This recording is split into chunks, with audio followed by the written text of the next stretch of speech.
বিচার করবে যদি অপরাধ হয়ে থাকে। এইটার মানে কি? একটা ইমেজ আছে, এখানে একটা ভিডিও মিডিয়া ডকুমেন্টেশন আছে। তারা কি বুঝাইতে চায়? যদি অপরাধ করে থাকে তাহলে আমরা এটা ব্যাপারটা দেখতেছি। এটার মানে কি?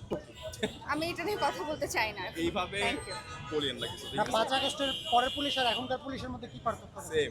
আমরা কোনো পার্থক্য দেখতেছি না। এই জন্যই তো আমরা আজকে এখানে আসছি, কারণ আমরা পার্থক্য দেখতেছি না। আমরা এই জন্য সবকিছু করি নাই, আমরা এই জন্য রাস্তায় নামি নাই।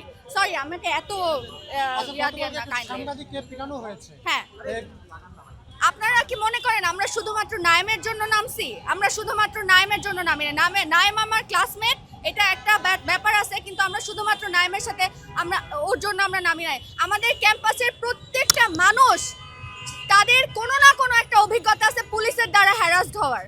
আপনারা সবাই জানেন। এখন আমরা শুধুমাত্র আমাদের স্টুডেন্টদের জন্য নামছি এমন না। কালকে আপনাদেরকে মারছে না, আপনাদের জন্য নামছি।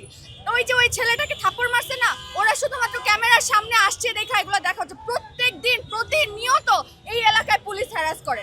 এই এলাকায় শুধু না, সর্বত্র ঢাকা শহরে তারা মনে করে এটা তাদের বাপের জায়গা। পুলিশ হচ্ছে পাবলিক সার্ভেন্ট। তারা যখন জবে জয়েন করে তখন তারা পাবলিক সার্ভিসে জয়েন করে। তারা পাবলিক ওনার না। এটা তাদেরকে বুঝাইতে হবে, দেখাই আমরা এখানে নামছি। 5 আগস্টের আগের পুলিশ আর বর্তমান পুলিশ কি একই রকম না ভিন্নতা দেখছেন? আমরা আশা করছিলাম যে ভালো করবে, বাট দেখতেছি না তো। আমার বন্ধুরে পিটাইতেছে, সামনে মারছে, এখনো তো কোনো কিছু করে নাই। পুলিশ কি করতেছে দেখি না তো।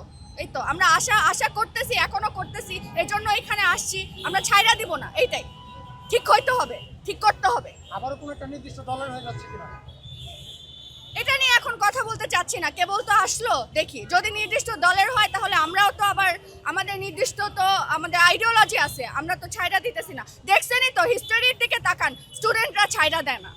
ঢাকা বিশ্ববিদ্যালয়ের স্টুডেন্টরা ছাইরা দেয় না।